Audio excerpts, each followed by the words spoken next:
antes de mais nada, a gente sabe que todo aí que Jesus nasceu no dia 25 de dezembro.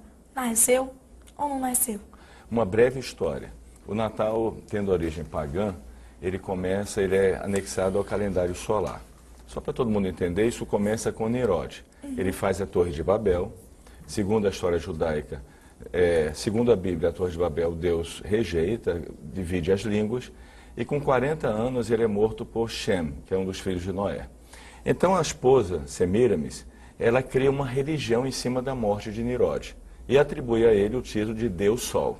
A partir daí vem o domingo, instituído no calendário solar como o dia dedicado ao Deus Sol, e nasce Tamuz, filho deles, dia 24 de dezembro, solstício de inverno.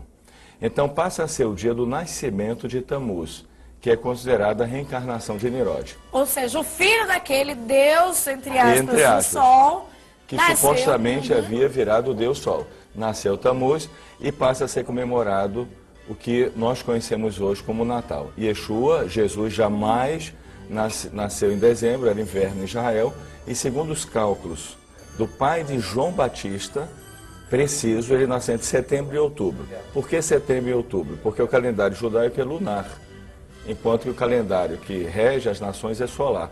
Então há um cálculo, uma diferença, mas certamente entre setembro e outubro ele nasceu.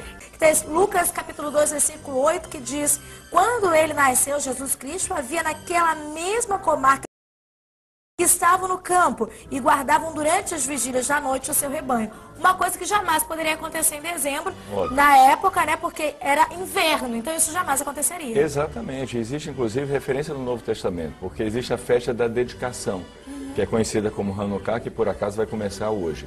E Hanukkah é justamente no inverno. Então jamais os pastores poderiam estar fora apacentando as ovelhas no inverno. Ou seja, em dezembro, então, exatamente. Quer dizer que mito total, Jesus não nasceu em dezembro. Quem nasceu foi Tamuz, e aí vai haver uma série de outros problemas relacionados ao Natal, porque comemora-se um aniversário de um ídolo usando o nome de Jesus e Yeshua. Yeshua é o nome de Jesus em hebraico, a gente está acostumado a falar Yeshua. Isso pode ser considerado, entre outras coisas, um adultério espiritual, uma infidelidade com Deus e algo abominável para Deus, porque Deus, quando ele estabeleceu o nosso povo na terra dos cananitas, ele falou: não me adorem como as nações adoram seus deuses, ou seja, não imite as nações. Então Deus tem a maneira correta de adoração a ele e não pode ser atribuída uma adoração estranha. Então, óbvio, não foi em dezembro. Possivelmente, setembro e outubro, alguns dizem que sim, com certeza, e outros não, possivelmente. Certeza absoluta. A única coisa é que o calendário hebraico é lunar dos judeus, né? O nosso calendário é lunar, o calendário que rege as nações é solar. Então existe um cálculo e não é uma data exata segundo o calendário solar. Não tem uma data numeral, mas tem ali um mês. Um mês, setembro, outubro, com certeza. Provavelmente na festa dos tabernáculos, que é Sukkot, cabanas.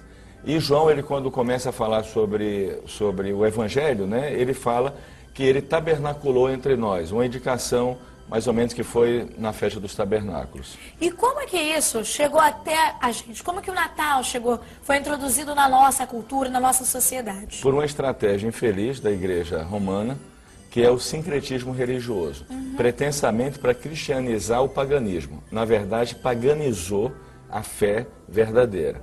Então essa coisa de eu vou usar a cultura das nações para poder falar do Deus verdadeiro. O Deus verdadeiro não precisa disso.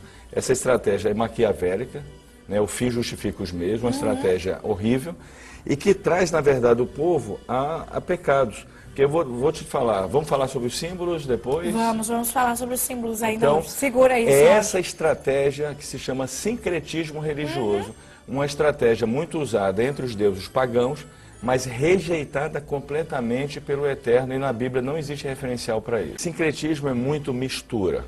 E as pessoas esquecem algo. Deus nos chama e nos separa para ser o seu povo.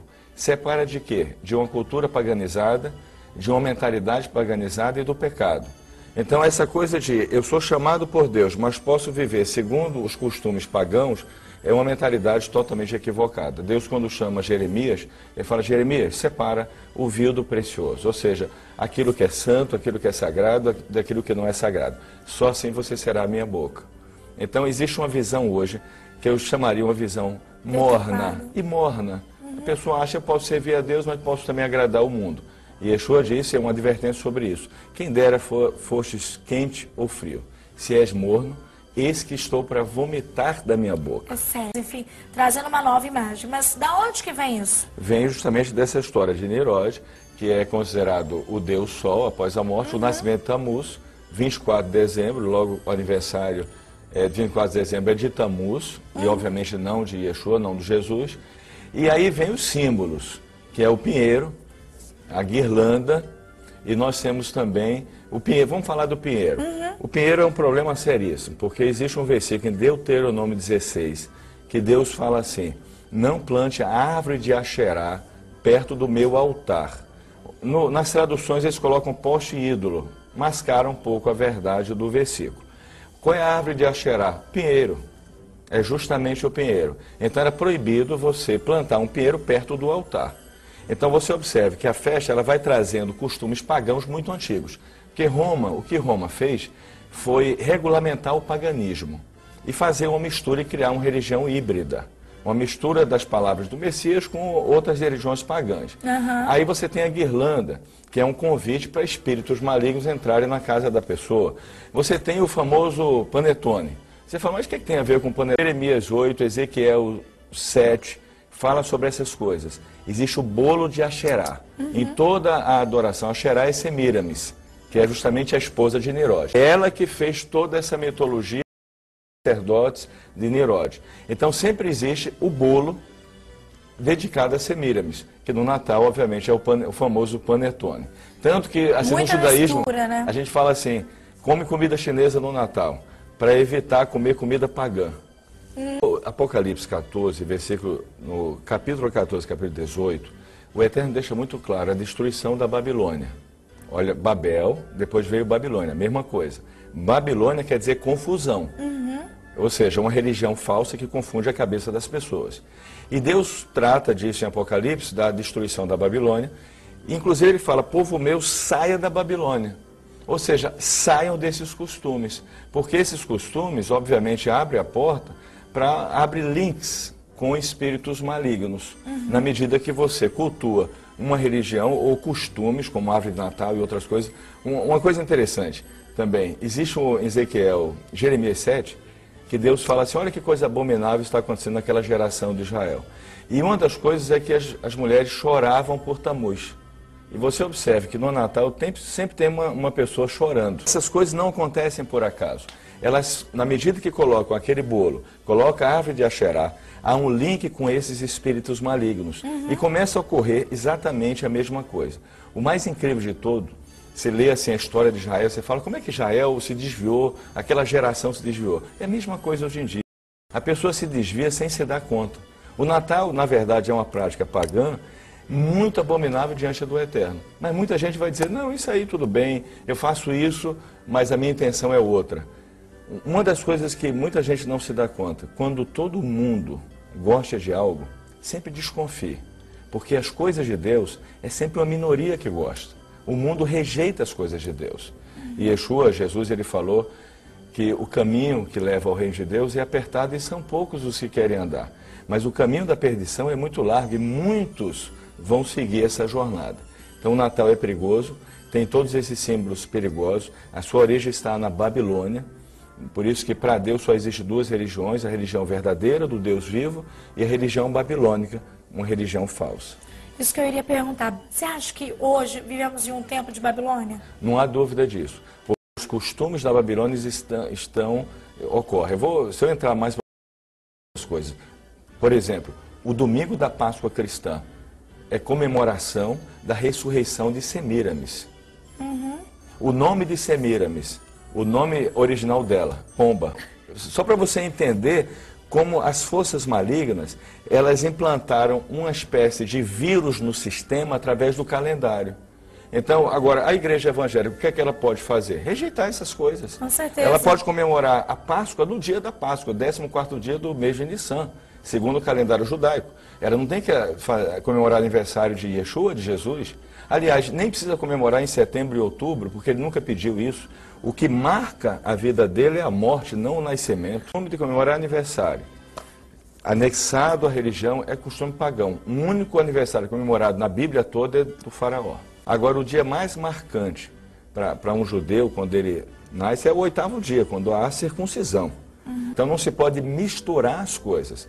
O que é religioso, o que é secular, o que é pagão, é pagão. O significado da árvore? Significado, uma abominação diante do Eterno, é o pinheiro, uma árvore dedicada às Axerás, chamada também Rainha dos Céus, e todos os outros nomes que são dados a ela, Astarote e vários nomes, que sejam anulados, obviamente, em nome de Yeshua. Mas essa árvore natal representa isso.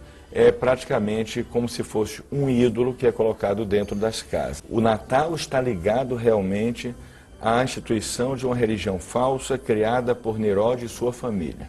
Nirode era chamado um caçador de palavras, caçador diante de Deus, um caçador de palavras, um enganador, um mentiroso. Por isso que ele conseguiu construir a Torre de Babel. Meu Deus. E é interessante porque a sede do mercado como europeu é uma Torre de Babel.